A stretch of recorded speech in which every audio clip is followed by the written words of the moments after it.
बिस्मिल्लाहिर्रहमानिर्रहीम। रब्बिश्रह ली सदरी व यस्सिर ली अमरी वहलुल उक़दतम मिन लिसानी यफ़क़हू क़ौली। या मुक़ल्लिबल क़ुलूबि सब्बित क़ल्बी अला दीनिक। अस्सलामु अलैकुम व रहमतुल्लाहि व बरकातुहू माय डियर स्टूडेंट्स।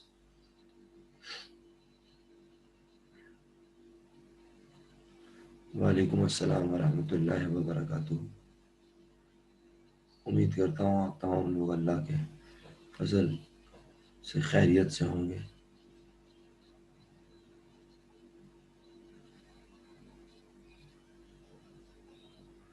वालेकुम अस्सलाम तमाम बच्चों को। अल्हम्दुलिल्लाह बेटा, अल्लाह का शुक्र है।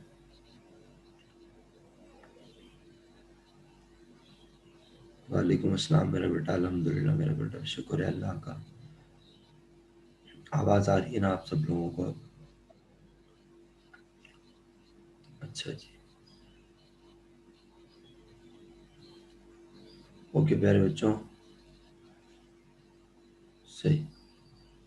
चलिए हम आगाज़ करते हैं क्लास का। आज एक यूनिट ब्रेक से पहले है जो कि अभी हम कंडक्ट कर रहे हैं। इसके बाद एक यूनिट C1 में है और फिर उसके फ़ौरन बाद दोबारा आपको आखिरी यूनिट में फिर दोबारा अकाउंटिंग पढ़ाएंगे। आपकी अकाउंटिंग के आज 2 यूनिट है प्यारे बच्चों।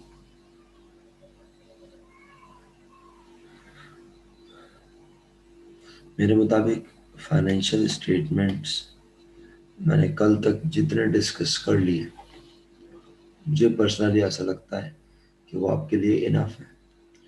अब आप में से जो बच्चे फाइनेंशियल स्टेटमेंट की प्रैक्टिस करना चाहेंगे, जो बच्चे कहेंगे हम income statement, statement of retained earning और बैलेंस शीट बना के देखना चाहते हैं, हम कमांड बनाना चाहते हैं, हम प्रैक्टिस करना चाहते हैं, तो ऐसे बच्चे जब मुझे बताएंगे, जब मुझे लगेगा कि हाँ भाई क्लास जो है वो कुछ फाइनेंशियल स्टेटमेंट्स पर कमांड बनाना चाहती है, तो फिर मैं आपको मज़ीद क्वेश्चंस प्रोवाइड कर दूंगा, क्योंकि मैंने आपको याद रहे 3 क्वेश्चन प्रोवाइड किए हैं, ऐसा ही है ना?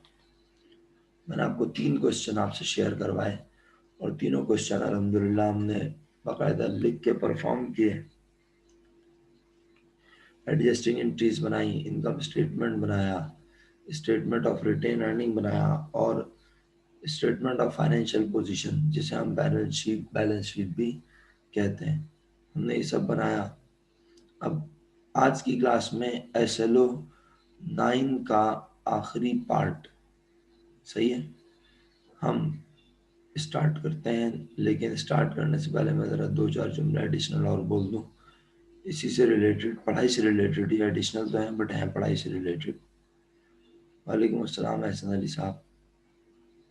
तो वो ये है कि बच्चों, अब जो इंस्ट्रक्शन है हमारे पास वो यही है कि आपको जो SLO हमने नहीं पढ़ाया, इस बात के पेश नज़र कि वो क्लास एक्टिविटी में पढ़ाया जाएगा, और जो कि हमने प्लान किया हुआ था कि हम आपको पढ़ाएंगे मिड टर्म्स के बाद, और मिड टर्म होने थे आपको पता है, फिर वो पोस्टपोन हो गए।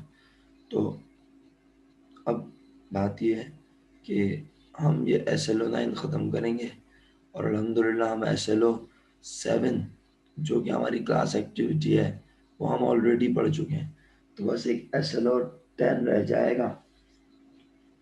हम इंशाल्लाह फिर SLO 10, अभी तक कुछ नहीं पता बेटा आप लोगों को बाय मंथली का शेड्यूल मिला? कोई बताया बाय मंथली कब होंगे? खैर अब तो आप भी कॉलेज नहीं जा रहे हैं, कल तक जा रहे थे, परसों तक, तो बहरहाल जैसे ही मिस हमसे शेयर करवाएंगी, हमें बताएंगी, हम आपसे शेयर करवाएंगे। तो पहले तो बाय मंथली की प्रिपरेशन करेंगे आप, और मिड जो है वो कब होंगे नो आइडिया, बट ये है कि मैं आप लोगों से इसलिए कह रहा था कि भाई मेहनत कीजिए, दिल लगा के पढ़िए, अब यही वक्त है। हाँ ठीक है अंजिया, मैसेज पढ़ लिया बेटा मैंने। तो अब यही है कि आप दिल लगा के पढ़िए, मेहनत से पढ़िए, अपनी ऐसी प्रिपरेशन कीजिए कि भाई मिड टर्म चाहे फिजिकल हो चाहे ऑनलाइन हो, आप ईमानदारी से उसका हक अदा कर सकें। कम अज कम भी 70% मार्क्स जो है वो आप अपनी काबिलियत पे ला सकें, ये मैं मिनिमम बोल रहा हूँ। अपनी काबिलियत की बिना पे 70% मार्क्स हो, चाहे फिजिकल हो चाहे ऑनलाइन हो। जब ऑनलाइन होता है तो आपको पता है कि ज़्यादातर लोग काबिलियत जो है वो डिस्ट्रीब्यूट कर देते हैं, लेकिन फिजिकल के चांसेस ही हैं। मैंने आपसे पहले भी कहा था। अब बहरहाल आगे किस तरह के हालात रहते हैं, अल्लाह ताला हम सब के लिए आफियत वाले मामलात फरमाए। आगे के हालात बड़े इंपॉर्टेंट हैं। हालात जिस तरह के होंगे उस हिसाब से मैनेजमेंट डिसीजन लेगी और फिर उसी तरह से हम लोग पढ़ाई करेंगे। अच्छा, वालेकुम अस्सलाम बिस्मा बेटा। अच्छा बच्चों, अब एक काम ये करते हैं कि SLO 9 का आखिरी ये पार्ट है जो बस अब हमने डिस्कस करना है, और ये डिस्कस करने के बाद हमारे एंड से SLO 9 कंप्लीट हो जाएगा। फिर आप मज़ीद प्रैक्टिस करना चाहें, पास पेपर्स डिस्कस करना चाहें तो पहले मैं वो भी कर सकता हूँ, या अगर आप कहेंगे तो मैं आपको SLO 10 पढ़ा दूंगा, SLO 10 पढ़ा के ख़त्म कर दूंगा। क्लास एक्टिविटी वाला जो SLO है, सही इन्वेंट्री वैल्यूएशन से रिलेटेड है, और फिर उसके बाद हमारे पास टाइम ही टाइम होगा। आप कहेंगे हम रिपीट भी चला सकते हैं, रिपीट टेलीकास्ट भी कर सकते हैं जो हम पहले से पढ़ चुके हैं उन चीज़ों का, या फिर चीज़ों को हम डिस्कस कर सकते हैं।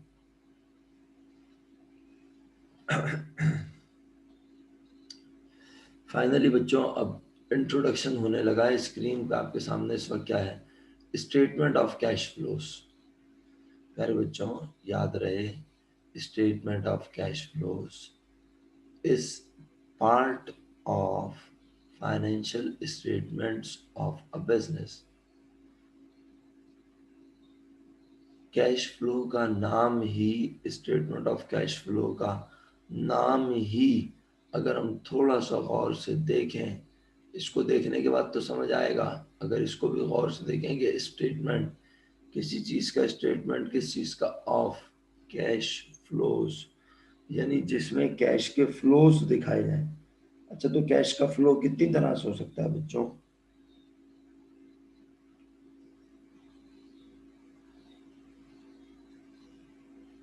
बिल्कुल सही है प्यारे बच्चों, कैश का फ्लो दो तरह से हो सकता है।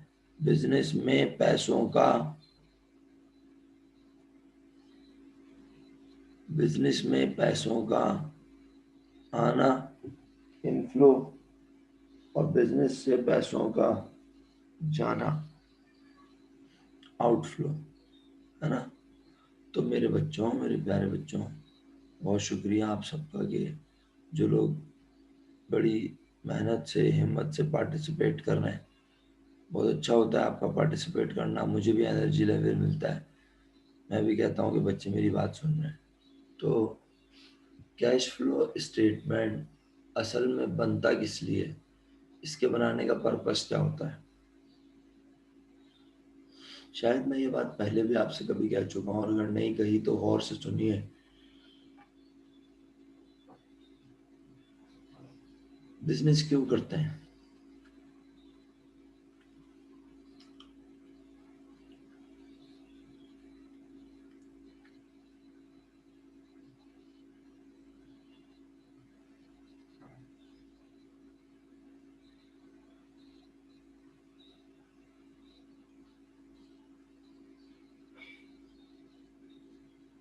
जी जी, मैं आपके मैसेजेस पढ़ रहा था। बहुत शुक्रिया, आप लोगों ने मुझे लिख लिख के भेज दिया कि प्रॉफिट कमाने के लिए, to earn profit, profit generation. मैं मेजॉरिटी के जवाब यही आए। मैं थैंकफुल हूँ आप सबका कि आप लोग माशाल्लाह मुझे लिख के भेज रहे हैं।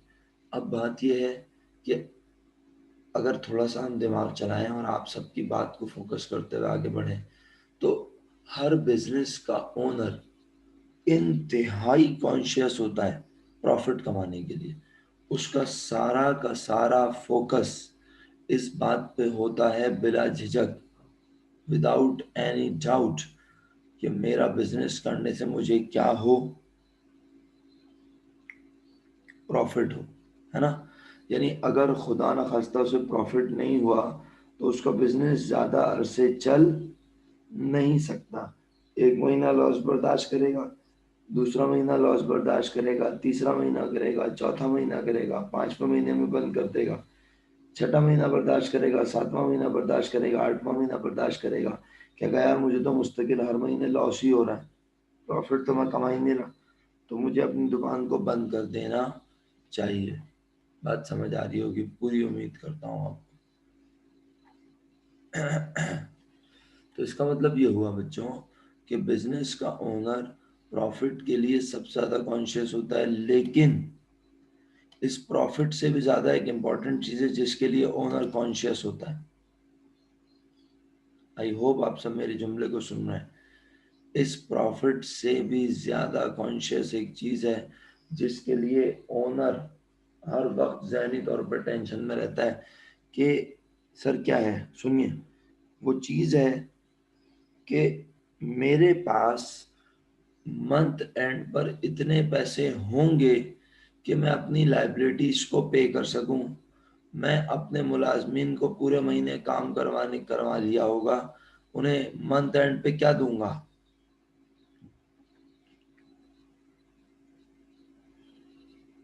मंथ एंड पे मैं उन्हें सैलरी दूंगा, सैलरी देने के लिए मेरे पास पैसे होने चाहिए, ऑफिस में कैश होना चाहिए, या पैसे कहाँ रखे होने चाहिए।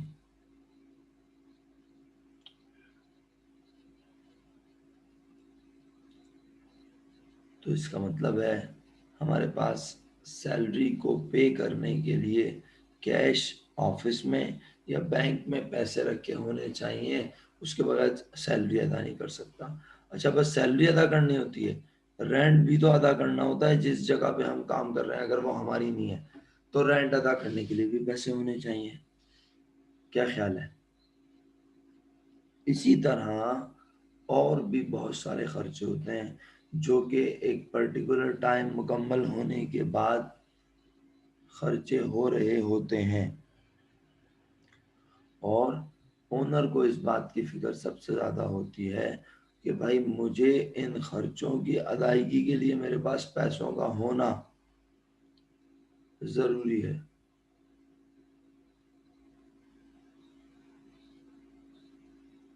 चलो, अब अगर ये बात समझ आ गई कि ओनर कहता है कि उसके पास पैसों का होना जरूरी है या उसके पास पैसे लाजमी होने चाहिए, तो वो किस तरह ये मेक श्योर करे कि उसके पास पैसे हैं या नहीं। इस पैसे के आने और पैसे के जाने को, और किस किस वजह से पैसे आ रहे हैं और किस किस वजह से कितने पैसे, किस किस वजह से कितने पैसे जा रहे हैं। बहुत शुक्रिया, बहुत शुक्रिया। तो जब तक वो ये इन चीज़ों को एक जगह लिस्ट डाउन नहीं करेगा, लिखेगा नहीं, अपने अकाउंटेंट को नहीं कहेगा कि भाई पैसे आने की क्या क्या वजह होती हैं और पैसे जाने की क्या क्या वजह होती हैं, मुझे ये एक अलग से पेज बना के दो ताकि मैं ये देख सकूं कि मुझे इन इन बातों की वजह से पैसे लेने हैं और इन इन बातों की वजह से पैसे देने हैं। जब तक मेरे पास ये लिखा हुआ नहीं होगा, यानी मुझे किस किस कस्टमर से पैसे लेने हैं, अगर कस्टमर से अभी तक पैसे नहीं मिले तो मुझे कस्टमर से पैसे मिल जाने चाहिए उसूलन।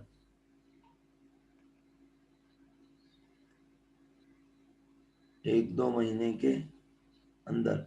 अब एक दो महीने हो गए हैं बेचे हुए, सही है, कस्टमर को सामान बेचे हुए एक दो महीने हो गए लेकिन कस्टमर पैसे ही नहीं दे रहा। तो अब हम उससे बातचीत करेंगे कि भाई आप पैसे दोगे तो मैं आगे लोगों के पैसे अदा करूंगा, और अगर आपने पैसे मुझे नहीं दिए तो मुझे दूसरे लोगों के पैसे अदा करने के लिए, दूसरे लोगों के पैसे अदा करने के लिए मुझे क्या लेना पड़ जाएगा। सोच समझ के जवाब दें।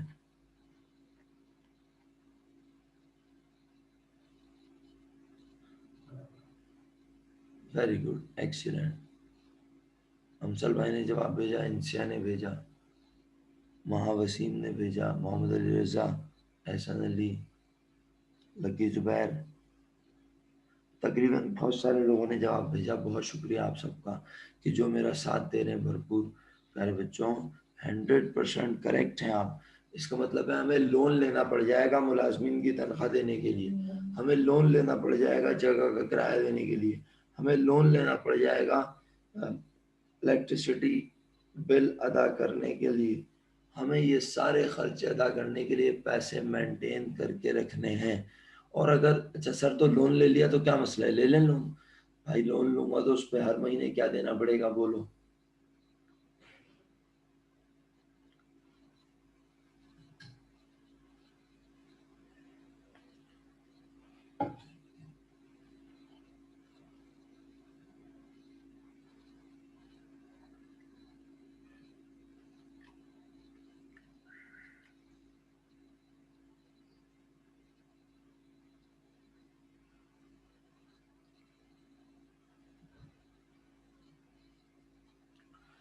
जी प्यारे बच्चों, तो उस पे इंटरेस्ट देना पड़ जाएगा, और इंटरेस्ट देने से क्या होगा अब ये बताओ फिर। इंटरेस्ट देने से क्या होगा, इंटरेस्ट देने में क्या मसला है। हमें लोन लेना पड़ जाएगा, लोन पे इंटरेस्ट देना पड़ जाएगा, और इंटरेस्ट देने पे क्या मसला है। एग्जैक्टली, एक्सीलेंट, जबरदस्त। एहसन मोमिन आपका शुक्रगुजार हूँ, अंजिया सलीम का मैं शुक्रगुजार हूँ, एहसन मोमिन, महावसीम, नहीं लाइबिलिटी नहीं बेटा, महा, अंजिया अब्दुल करीम कहती हैं, बिल्कुल सही। तो चलें, बहरहाल महा अपनी कोशिश की, बहुत अच्छी बात है, लेकिन थोड़ा सा दिमाग चलाएं कि अपना कर्जा लेकर जब आप अपने खर्चे अदा करेंगी तो ऑलरेडी आपके खर्चे हैं, ऑलरेडी आपके खर्चे हैं। अमसल भाई, थोड़ा सा गौर तो कीजिए। हसनैन करीम साहब आप भी गौर कीजिए। जब आप कर्जा लेंगे तो आपको उस पर क्या देना पड़ेगा, इंटरेस्ट। मेरा बेटा, इंटरेस्ट देने से आपके बिजनेस के क्या बढ़ेंगे, अक्लमंद जी। इंटरेस्ट देने से आपके बिजनेस के खर्चे बढ़ेंगे। जब आपके बिजनेस के एक्सपेंस बढ़ेंगे तो ऑटोमेटिकली आपका प्रॉफिट तो नहीं बढ़ रहा ना, प्रॉफिट तो आप उतना ही कमा रहे हैं, लेकिन पहले आप जितना प्रॉफिट कमा रहे थे उसमें आपको कोई इंटरेस्ट देना नहीं पड़ रहा था। अब आप इंटरेस्ट के साथ क्या देंगे, इंटरेस्ट की अमाउंट देंगे तो आपका खर्चा होगा ना, मतलब इंटरेस्ट के साथ तो कुछ नहीं देंगे। इंटरेस्ट की अमाउंट जब पे करेंगे तो आप हर महीने मनाएंगे गम, कहेंगे हो गया हमारा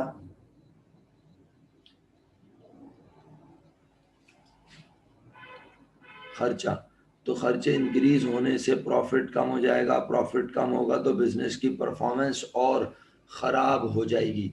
इसका मतलब है कैश फ्लो इतनी इंपॉर्टेंट चीज़ है कि अगर हमने ये इस बात का ख्याल नहीं रखा। अच्छा सर, चलें ये वाली बात तो समझ में आ गई, कोई मासूम बच्चा कहता है सर ये वाली बात तो समझ में आ गई कि हमने अगर पैसे ना हुए तो हमारे लिए मुश्किल हो जाएगी, है ना सर।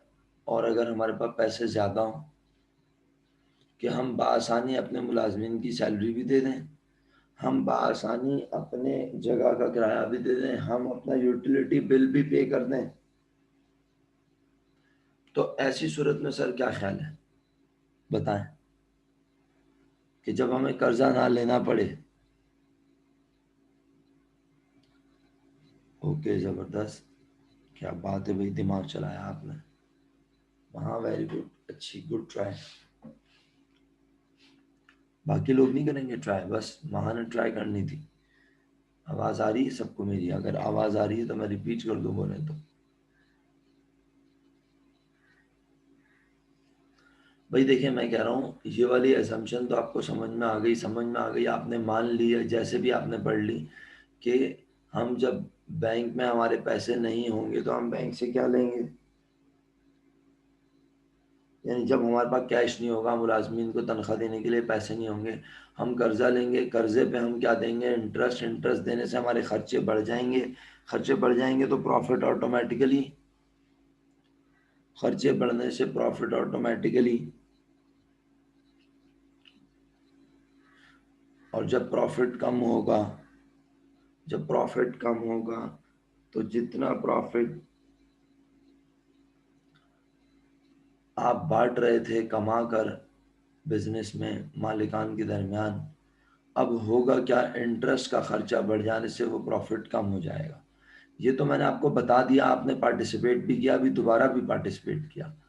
मेरा क्वेश्चन ये है कि अगर बिजनेस के खर्चे भी बासानी अदा हो रहे हैं, बिजनेस के खर्चे बासानी अदा हो रहे हैं, हमारे पास इतना कैश है, तो अब हमें किस चीज़ का ख्याल रखना चाहिए। जब हमारे पास कैश कम पड़ सकता है, हम इस बात का ख्याल रखते हैं ताकि हमें कर्जा ना लेना पड़े, और हमें कर्जा ना लेना पड़े और इंटरेस्ट का खर्चा बढ़े नहीं। लेकिन मैं कह रहा हूँ अब जब हमारे पास पैसे हैं, बिजनेस सही चल रहा है, बिजनेस सही चल रहा है, क्या बात है, जबरदस्त। बाकी लोग पता नहीं क्यों नहीं बता रहे यार भाई ये वाली बात। हाँ, तो अब अगर हमारा बिजनेस सही चल रहा है और हमारे पास पैसे भी हैं, और इतने पैसे हैं कि हम आराम से खर्चा अदा कर लेते हैं, तो अब हमें किस चीज पे फोकस करना चाहिए। हमारे सारे खर्चे बआसानी अदा हो जाते हैं।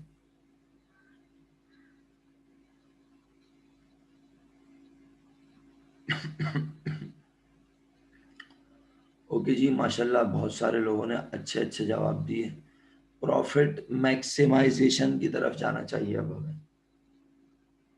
सर, प्रॉफिट मैक्सिमाइजेशन की तरफ कैसे जाते हैं, या क्या मतलब है प्रॉफिट मैक्सिमाइजेशन का। मेरे बच्चों, हम कहेंगे अगर मेरे पास मेरे ऑफिस में 5 लाख रुपए रखे हैं और मुझे आने वाले महीने में मैक्सिमम 2 लाख रुपए अदा करने हैं, मुझे सैलरी की मद में अदा करने हैं अमाउंट, मुझे इंटरेस्ट, मुझे रेंट अदा करना है, मुझे स्टाफ की सैलरीज पे करनी है, ये सारे खर्चे पे करने के बाद मैं कहता हूँ मेरे 2 लाख रुपए जाएंगे, और मेरे पास आज 5 लाख रुपए मौजूद हैं, तो मेरे पास 3 लाख रुपए एक्स्ट्रा हैं या नहीं, पहले ये बताओ। 3 लाख रुपए हमारे पास एक्स्ट्रा है। मैं इस एक्स्ट्रा अमाउंट को किसी बिजनेस में इन्वेस्ट कर दूंगा, बैंक में रखवा दूंगा, ताकि मुझे बैंक मेरे पैसों पर क्या दे।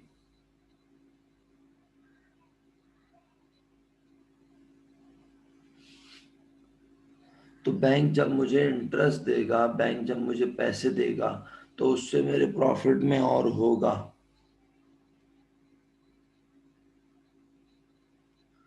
बहुत बहुत शुक्रिया आप सबका। अल्लाह अकबर। कुछ बच्चों ने तो वैसे ही पार्टिसिपेट करके बता दिया था।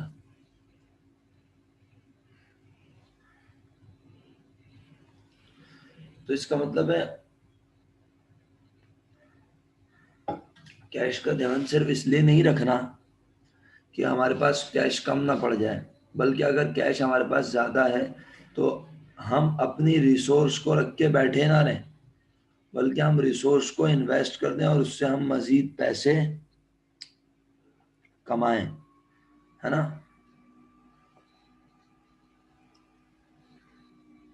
Very good.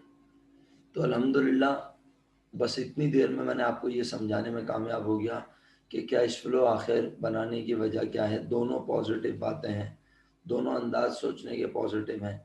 कि अगर हमारे पास कैश फारिग पड़ा हुआ है, अगर हमारे पास ऑफिस में कैश फजूल पड़ा हुआ है, तो हमें चाहिए हम उस पैसे को बैंक में रखवा दें ताकि हमें उस पर इंटरेस्ट मिले।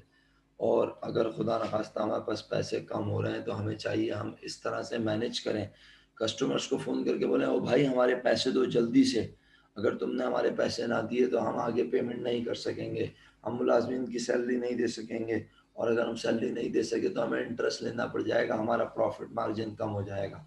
तो हमें पता होगी पोजीशन, तो हम सामने वाले से आर्ग्यूमेंट कर सकेंगे। लेकिन अगर हमें पता ही नहीं है कि मामलात क्या हैं, तो फिर ऐसी सूरत में यकीनन ब्लाइंड होंगे, तो मुश्किलात में इजाफा होगा। अच्छा जी, अब फाइनली कैश फ्लो स्टेटमेंट जो है, इसके बारे में मैं आपको ज़रा एक शेयर करता हूँ अपने पास से एक शीट। सही है, ये तो आपका कैश फ्लो का फॉर्मेट है बच्चों। बस अभी पढ़ा नहीं रहा, इस फॉर्मेट को भी दिखाऊंगा, डिस्कस करूंगा इंशाल्लाह। सही है। लेकिन आई होप कि आपको स्क्रीन नज़र आ रही है, और स्क्रीन में कैश फ्लो स्टेटमेंट एनेक्सर सी का हिस्सा है।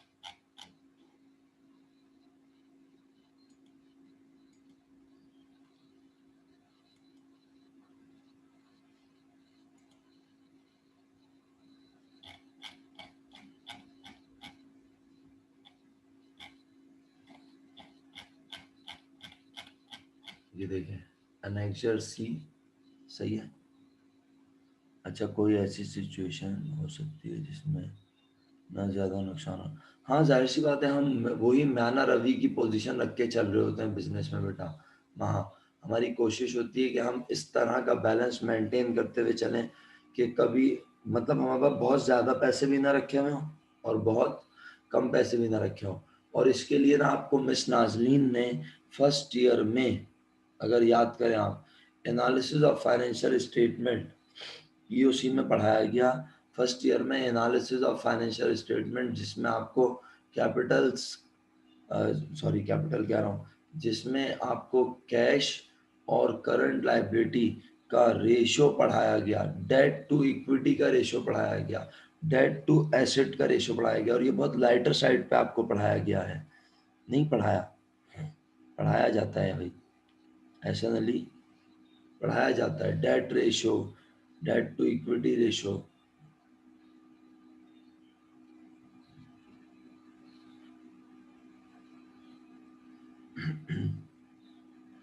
चलें, ज़बरदस्त। अगर आप कह रहे हैं कि आपने पढ़ा है, तो इसका मतलब ये हुआ कि ये बात ये है कि आप जो है ना, वहाँ पे वो रिलेशंस बना बना के एक प्रॉपर मार्जिन, एक प्रॉपर अमाउंट मेंटेन करते हैं अपने कैपिटल, अपना कैश की, ताकि आप उससे बआसानी लाइबिलिटीज अदा कर सकें और अपने बिजनेस को ऑपरेट कर सकें।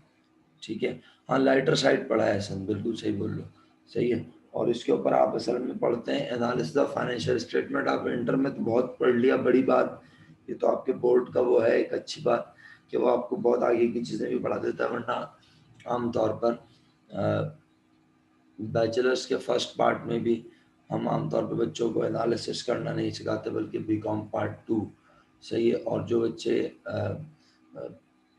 बीकॉम करते हैं या फिर जो बच्चे मास्टर्स करते हैं, बैचलर्स करते हैं, वो बहुत आगे जाके सीखते हैं, फौरन फौरन नहीं सीखते वो ये चीज़ें। अच्छा, तो ये फॉर्मेट जो है ना, इस फॉर्मेट में एनेक्सर सी में आपको एनेक्सर सी बताने का मकसद ये है कि भाई अगर आप घर पे वाकई पढ़ना चाहते हैं थोड़ा बहुत, तो ये annexure c, income statement, statement of retained earning, इसके बाद बैलेंस शीट, और बैलेंस शीट के बाद यानी स्टेटमेंट ऑफ फाइनेंशियल पोजीशन के बाद हमारे पास है स्टेटमेंट ऑफ कैश फ्लो।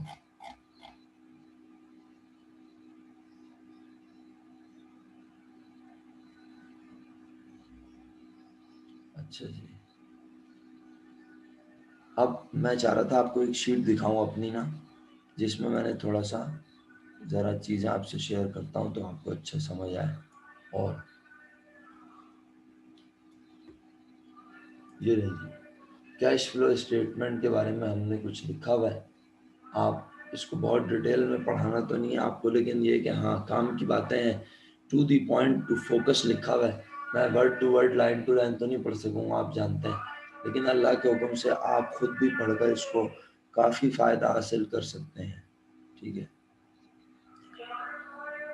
अच्छा जी, अब बात यह है कि cash flow statement cash report है, कैश रिसिप्ट्स है, कैश पेमेंट है, और नेट चेंजेस है कैश में, resulting from operating, investing and financing activities of an enterprise during a period, in a format that reconcile the beginning and ending cash balances। हमारे पास जो cash साल के पहले दिन मौजूद था और जो साल के आखिरी दिन कैश मौजूद है, उसमें कहाँ कहाँ किस किस वजह से कैश आया और किस किस वजह से कैश गया, इन सारी एक्टिविटीज़ को, यानी कारोबार में पैसे आने को और कारोबार से पैसे जाने को, तीन कैटेगरी में पढ़ना सिखाया जाएगा आपको बच्चों। कितनी कैटेगरी में?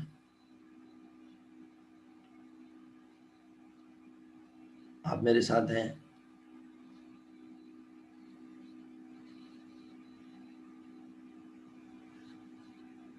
अल्लाह अकबर। चलें जी, ज़बरदस्त, बहुत शुक्रिया। जैसा कि आप देख सकते हैं, हमने primary purpose of statement of cash flow is to provide information about an entity's cash receipt and cash payment during a period। और सेकेंडरी ऑब्जेक्टिव क्या होता है? और कि हम ओनर को बताएं कैश, और ओनर को हम बताएं कि कैश बेसिस पर बिजनेस में क्या क्या वजह से पैसे आए हैं और क्या क्या वजह से पैसे गए हैं। वो वजह तीन जो यहाँ लिखी हैं हमने, वो हैं ऑपरेटिंग। अगर आप ये कर्सर देख सकें मेरा, the a secondary objective is to provide information on a cash basis about its operating। अब ऑपरेटिंग एक्टिविटी क्या होती है, इंशाल्लाह आपसे अभी डिस्कस भी करेंगे आगे मजीद जब बढ़ेंगे, ठीक है।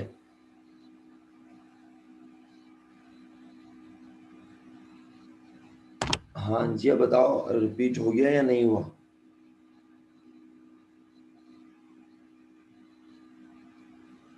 देखो मेरे बच्चों, अभी मैं इन तीनों एक्टिविटीज़ के बारे में डिटेल में बात करूंगा, बस आपको थोड़ा सा भी इंट्रो कंप्लीट कर दूं, फिर हमें फिर ये एक्टिविटीज़ पे ही खेलना सीखना है।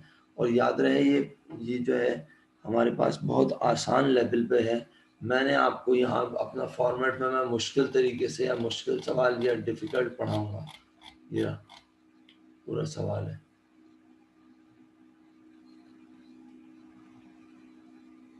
अच्छा जी, ये सवाल होगा, और ये सवाल जब हम अटेम्प्ट करेंगे तो हम बहुत डिटेल्ड है। इतना बड़ा सवाल आपके पास एक बार नहीं आया ज़िंदगी में, ठीक है।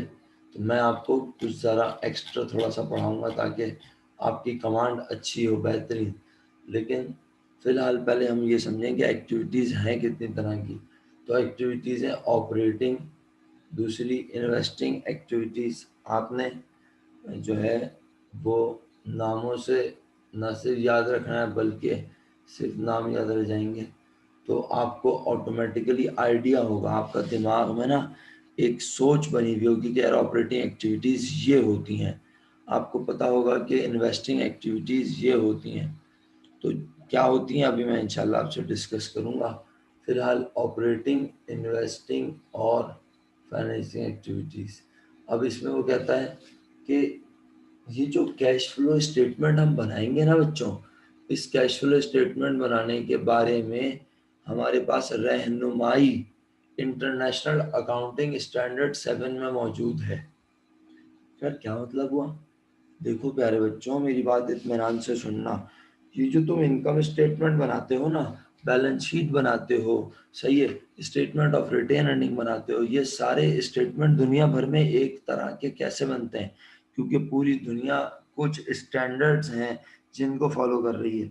अल्हम्दुलिल्लाह, ये बात हमने फर्स्ट ईयर में भी आपको बताई थी कि अकाउंटिंग किसी की मर्जी से नहीं होती। ऐसा नहीं होता कि आप पाकिस्तान में अकाउंटिंग कर रहे हैं तो अलग अंदाज, जापान में कर रहे हैं तो अलग अंदाज, दुबई में कर रहे हैं तो अलग अंदाज। सब जगह अकाउंटिंग करने का अंदाज सेम है। लैंग्वेजेस चेंज हो सकती हैं, कोई उर्दू में कर रहा है, कोई जनाब हिंदी में कर रहा है, कोई बंदा जो है वो जनाब अरबिक में कर रहा है, तो वो एक अलग चीज़ है। लेकिन आमतौर पे भाई सारे सब लोग नंबर्स में काम कर रहे होते हैं, सही है। और जब नंबर्स में काम कर रहे होते हैं तो असल चीज़ ये होती है कि भाई हमारे पास उस कैश के आने और जाने को, क्या बोला हमने, वो जो कैश बिजनेस में आ रहा है और जा रहा है, हम उसको प्रेजेंट करने के दो अंदाज हो सकते हैं। IAS international accounting standard recommend करता है कि सारे बिजनेसेस फॉलो करें इनडायरेक्ट मेथड, वरना कैश फ्लो दिखाने के कितने मेथड हैं? दो मेथड हैं, एक डायरेक्ट मेथड और दूसरा इनडायरेक्ट मेथड। आपको मेथड पता होना चाहिए, सही है बच्चों।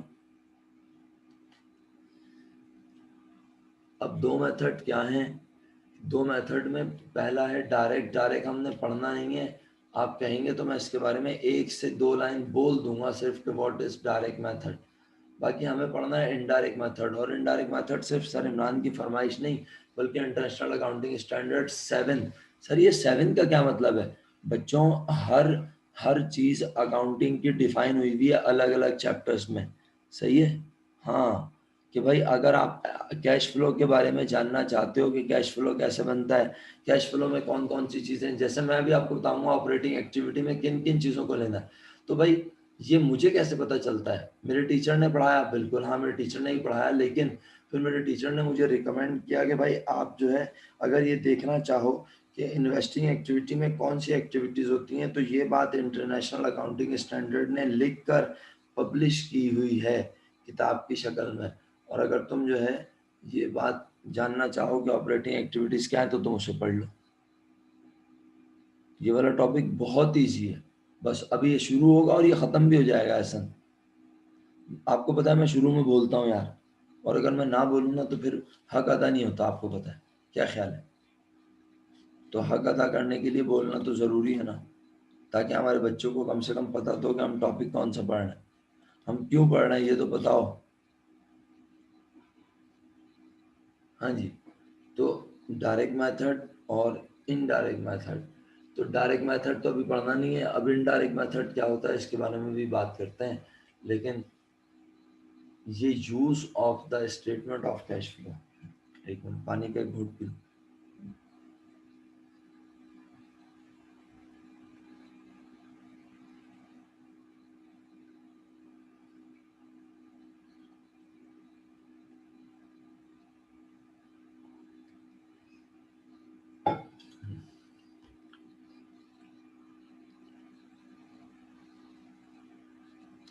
हाँ, अटेंडेंस मार्क कर दो बच्चों से।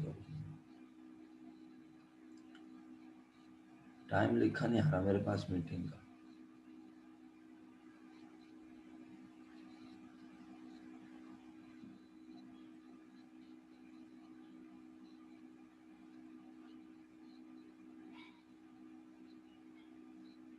ओके जी, अगर अटेंडेंस मार्क हो गई है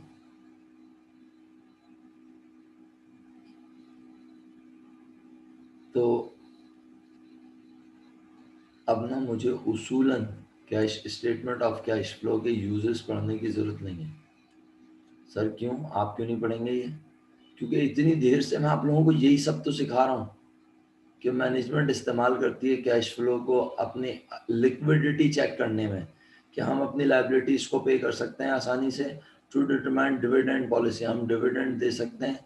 हम effect major policy decision involving investment and financing, हमें अगर इन्वेस्टमेंट या फाइनेंसिंग की तरफ जाना है तो हम वो कर सकते हैं या नहीं। और example include determining determining if short term financing is need, अगर हमें कर्जा चाहिए शॉर्ट टर्म अरसे के लिए, तो करंट लाइबिलिटीज को पे करने के लिए तो हमें लेना चाहिए नहीं लेना चाहिए। इसके अलावा डिसाइडिंग वेदर टू रेज और लोअर डिविडेंड्स, हम डिविडेंड्स बढ़ा दें या कम कर दें, ये सारी बातें मैं आपको भी बता रहा था। और इन्वेस्टर और creditor use the statement to assist the company to manage ability to manage cash flows to generate positive future cash flows, यानी हमारे पास फ्यूचर में ज़्यादा कैश आए बिजनेस में। टू पे इट्स लाइबिलिटी, हम लाइबिलिटी पे कर सकें, हम डिविडेंड को अदा कर सकें, हम इंटरेस्ट अदा कर सकें। And to anticipate its need for additional financing. तो भाई अब ये सब कोई नई बातें नहीं है, ये वही बातें हैं। मैं आ जाता हूँ थोड़ा सा, treatment of income statement item that do not affect cash flow can be summarized as follows. बच्चों ये बिल्कुल डिफरेंट चीज़ है अब जो आपके सामने इस वक्त मौजूद है। तो खुदा न खास्ता अगर समझ में नहीं आए तो आप इस पर थोड़ा सा कोशिश करेंगे जान मारने की। सही है। सही बताया, हमारा मीटिंग का टाइम जो है वो मेरे पास तो आ नहीं रहा। मीटिंग का टाइम आपके मुताबिक कितना रह गया है? मीटिंग तो 10:15 बजे ख़त्म हो जानी चाहिए।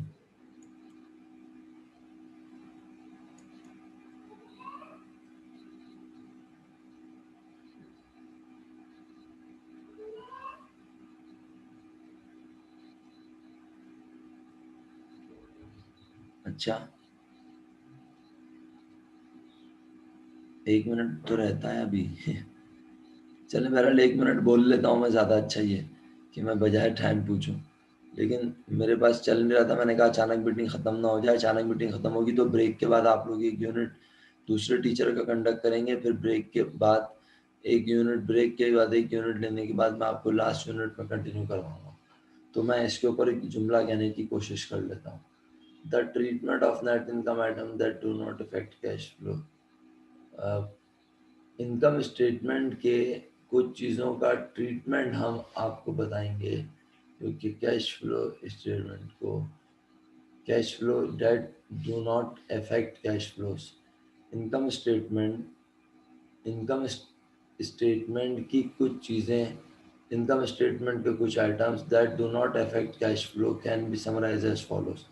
अच्छा, अब अगर ये अंग्रेजी समझ नहीं आ रही, लानत भेजें यार, बस एक जुमला सुने और फिर ऑफ करते हैं क्लास। वो जुमला ये है, डेप्रिसिएशन एक्सपेंस सब ने पढ़ा है मेरे साथ माशाल्लाह, और डेप्रिसिएशन फर्स्ट ईयर में बड़ी डिटेल में पढ़ा है, चैप्टर भी पढ़ा है। एग्री? डेप्रिसिएशन कौन सा खर्चा है सिर्फ ये बता दो। चलो, डेप्रिसिएशन हमारा कौन सा खर्चा है ये बता दो सिंपल से। डेप्रिसिएशन हमारा कौन सा खर्चा है? बता ही नहीं रहे आप लोग, सारे खामोश हुए हैं।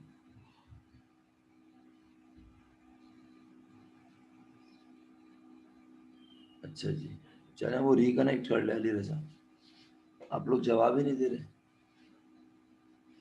भाई। Depreciation expense is a non cash expense. अरे ये बताएं, याद आया या नहीं? फायदा क्या बताने का मेरे, अगर आपको याद नहीं है। Depreciation expense is a non cash expense. Ehsan भाई बोल रहे हैं मतलब, कोई मतलब समझाएगा अगर याद आ गया? किसी को याद आया कि depreciation is a non cash expense? Unmute करके मतलब बता दे, वरना फिर मैं अगली क्लास में मतलब बताऊंगा, यही हो सकता है। सर के किसी चीज की value over the time period खुद से डेप्रिशिएट हो जाए। तो हाँ बिल्कुल, लेकिन बिल्कुल सही कह रही हो वहाँ, लेकिन बेटा आप जो डिफाइन कर रही हो ना, वो आप डिफाइन कर रही हो डेप्रिसिएशन की मीनिंग को। Non cash depreciation is a non cash expense, इसके बारे में क्या बोलेंगे? हाँ भाई इस्माइल।